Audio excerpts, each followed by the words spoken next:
Have you ever felt like life is just too much?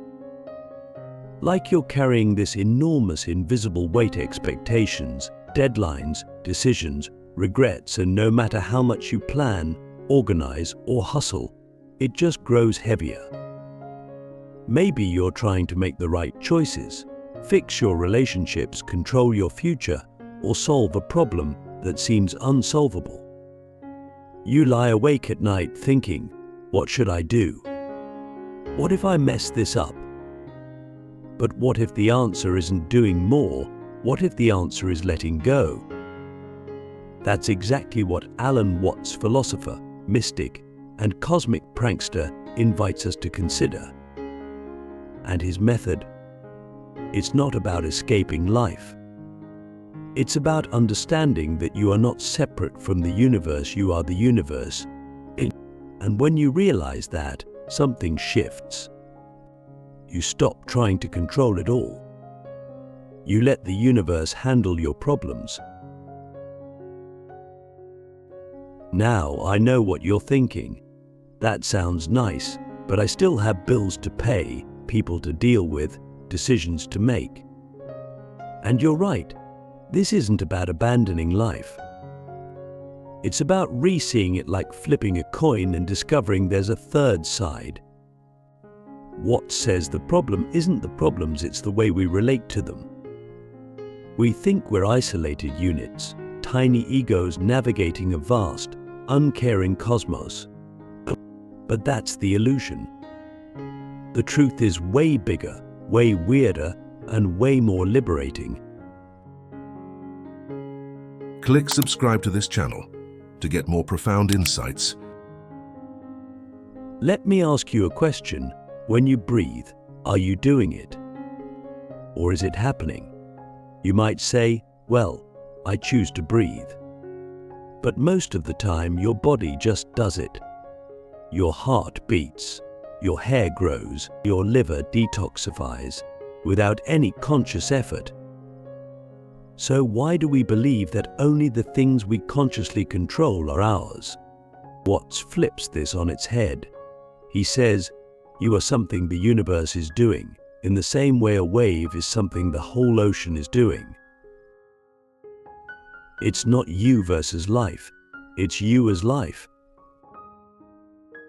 And here lies the method. The moment you stop treating yourself as a separate controller and start flowing as part of the total process, your problems don't disappear, but your resistance to them does. And that's everything. When you resist reality, you suffer. But when you flow with it, you participate in its unfolding. That's not passivity, that's trust. And trust is radical power. Think of it like surfing. You don't control the wave. You don't command the ocean to behave. You learn to ride it, you read it, you move with it. Fighting the wave will only drown you. Flowing with it, that's how you dance. And isn't that what we're all really trying to do? Find a way to dance with life instead of battling it. So how do we do that? How do we let the universe handle our problems without becoming passive or delusional? First, we have to let go of the illusion of control. Watts said, the more you try to control things, the more you separate yourself from them. And he was right. The ego, the sense of me who must fix life, is a useful fiction, but a fiction nonetheless. It's like a character in a movie thinking it's the director. It doesn't work that way. So the first act of liberation is this: admit you don't know. You don't know how the story will unfold. You don't know what will happen tomorrow. And that's not a weakness, that's reality. But here's the twist: not knowing is beautiful. Because in not knowing, we open ourselves to possibility. But when we stop trying to micromanage the universe, we make space for intelligence beyond our limited perception to act. Think about it. How many times has something gone wrong? only to lead to something better than you could have imagined. That's not an accident. That's the pattern. That's the deeper intelligence unfolding. Watts called this the wisdom of insecurity. It's the idea that life is uncertain, yes, but that's not a flaw. That's what makes it alive. If everything were predictable, it would be mechanical, dead. But life is dynamic, spontaneous, playful. And when you align with that, you stop trying to force outcomes and start playing with them. It's not about laziness, it's about intelligent surrender. Let me give you an example. You're anxious about a decision whether to stay in a job, end a relationship, make a leap. Your mind spins in circles. What if I make the wrong choice? But Watts would say, step back. Can you see the anxiety as a wave passing through consciousness? Can you see that the decision, while important, is not you? Can you trust that whatever choice you make, the universe will still carry you forward? Because here's the secret, you've never been in full control. And yet you're still here. You're still breathing. You've survived heartbreaks, failures, confusions. Life carried you through all of it. And it will keep doing so. Your job is not to have it all figured out. Your job is to show up, to listen, to respond, not from fear, but from presence. So ask yourself, what am I trying to control right now that I can actually let go of? What would happen if I trusted the process, even just a little? This is where we meet the paradox. The more you trust, the more clearly you act. Letting go doesn't mean doing nothing. It means acting without tension. It means responding instead of reacting. But it means moving from alignment, not anxiety. And that changes everything. Watts used to say, muddy water is best cleared by leaving it alone. That's not just poetic. That's practical. Think of your mind as a pond.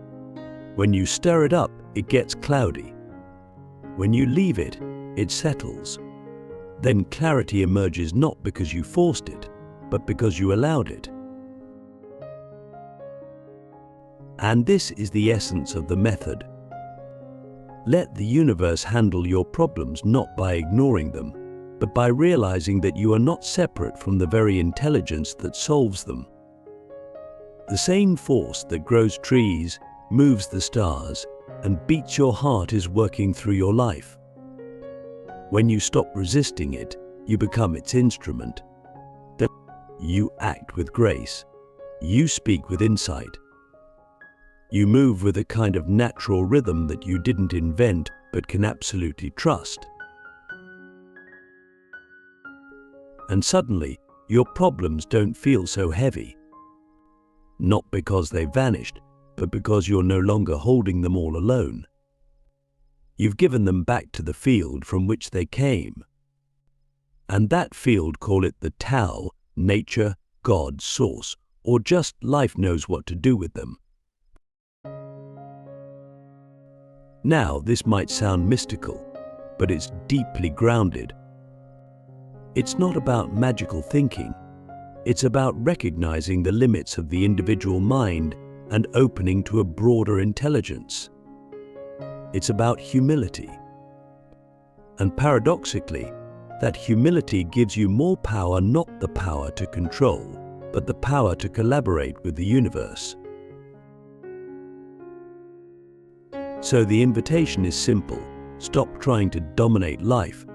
Start dancing with it. Stop clenching around your problems. Start breathing into them. Let them be part of the flow. Because in the end, resisting life doesn't stop the river. It just exhausts you. And when you finally let go, when you finally float, you realize the river was never against you, it was carrying you all along. So here's your moment of reflection. What if the universe is not your opponent, but your partner? What if your problems are not punishments, but invitations to wake up, to shift, to grow? What if you stopped asking, "How do I fix this?" and started asking, "How is life moving through this?"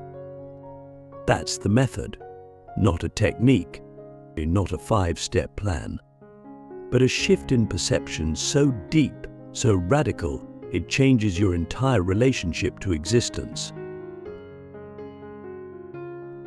When you finally begin to let go, not in some vague, abstract, Instagram quote way, but in a real, visceral, soul-level surrender, you start to notice something almost supernatural happening.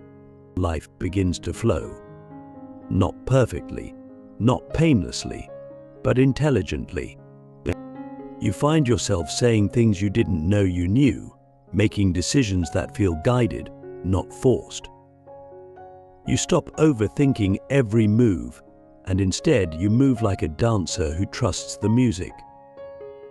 This is what Alan Watts called the wisdom of the organism, that your mind, your body, your intuition, and the universe itself are not separate, but random parts trying to communicate across a void. They are one total movement expressing itself through you.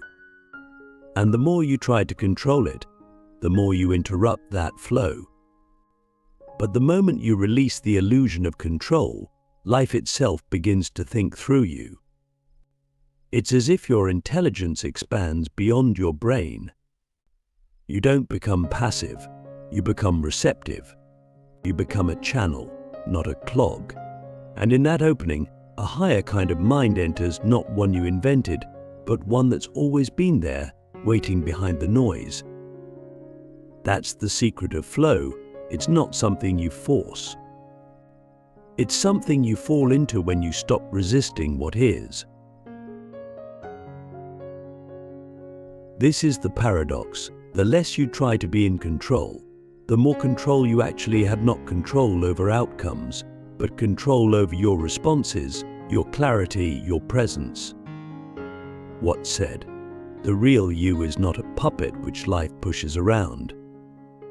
The real deep down you is the whole universe." That means the more you identify with your small self, the anxious, calculating ego, the more you cut yourself off from the very intelligence you need to solve your so-called problems. But when you realize you are the universe, you stop grasping for answers like a beggar and start acting like the source. You don't become arrogant, you become authentic. You stop playing a role and start participating in the play. The things you used to obsess over what people think, whether you're doing it right, whether you'll succeed, stop feeling like threats. Because you're no longer acting for applause. You're dancing because you are the dance. This is the transformation nobody talks about. We're told to grind, to hustle, to strategize. But Watts is pointing to a different path, not one of laziness, but of alignment. Imagine this: you stop trying to plan every detail of your future. You stop thinking 5 steps ahead. And instead, you start listening to your body, your gut, the subtle nudges of the world around you. You cultivate sensitivity, not just productivity. You notice synchronicities. You follow intuition. You trust that the same intelligence that moves the planets can move your life. And what's wild is it works. Maybe not always in the way your ego wants, but in the way your soul needs. But this only happens when you let go of the belief that you're a separate entity navigating a hostile universe. That belief is the source of your anxiety. It's the root of all the pressure you put on yourself. I have to figure it out. I have to solve it. I have to make it happen. But who is this I? This isolated self that's somehow responsible for orchestrating the infinite complexity of life. It's a useful illusion, sure, but it's not the truth. The truth, as Watts repeats like a mantra, is that you are not in the universe. You are the universe. Just like a wave is not in the ocean, it is the ocean expressing itself in a temporary form. And the moment you tap into that awareness, your entire relationship to problems shifts. You stop seeing problems as obstacles. You start seeing them as processes, unfolding movements of energy in a larger symphony. And your role isn't to fix the music, it's to dance with it. So what does that look like in real life? It means when you're stuck, you pause, you breathe, you watch the mind trying to figure it out, and you gently unhook from that compulsion. You detach, not out of apathy, but out of trust. You remember that clarity doesn't come from overthinking. It comes from stillness, from presence. You don't ignore the issue, you just stop trying to beat it into submission. You let it breathe, you let it evolve. And 9 times out of 10, the solution that arises from that space is wiser, simpler, and more elegant than anything your anxious mind could have engineered. You begin to live from insight, not impulse, from response, not reaction. And here's what's even more powerful. You begin to radiate this calm. People around you feel it. Your relationships shift. Your work becomes more creative. Your decisions become cleaner. Because when you're not acting from fear, you're not distorting reality. You're seeing it.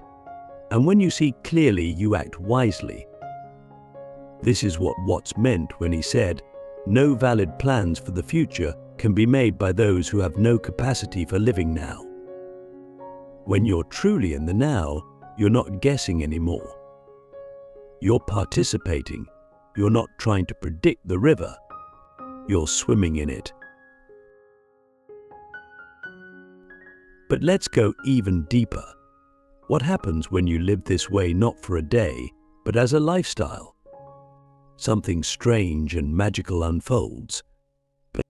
You begin to sense that life is not random, that there's a kind of rhythm, a pulse, a deep intelligence guiding everything. You begin to see patterns, not just in events, but in your own growth. You realize that even your most painful experiences were not accidents, they were initiations, them teachers, doorways.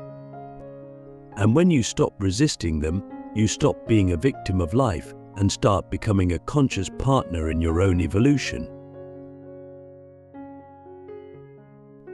That's the real power of letting go, not that it solves your problems, but that it transforms you into someone for whom those problems become portals. So here's the ultimate challenge. Can you trust life enough to stop grasping? Can you let go, not just mentally, but physically, emotionally, spiritually? Can you move through your day with the deep knowing that you are being carried, not condemned? That the universe is not a machine, but a living organism, and you are its expression. This isn't about giving up. It's about showing up differently, with openness instead of control, with curiosity instead of fear, with alignment instead of anxiety. This is what Alan Watts devoted his life to teaching, not as a guru, but as a reminder. A pointer back to the truth you already know, deep down, beneath the noise. That life isn't something to survive. It's something to trust, to dance with, to become one with.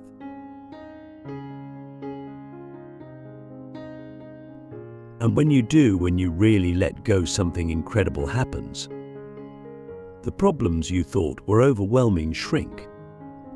The answers you were chasing appear. The peace you were seeking reveals itself, not as something you attain, but as something that was always there, waiting for you to stop trying so hard. So let the universe handle your problems, not by abandoning responsibility, but by dissolving the illusion that you were ever separate from the one solving them. But you're not the chess player. You're the whole board. You're not the wave trying to navigate the sea. You're the sea, expressing itself as a wave for a little while. Let go, trust the flow, and watch what happens.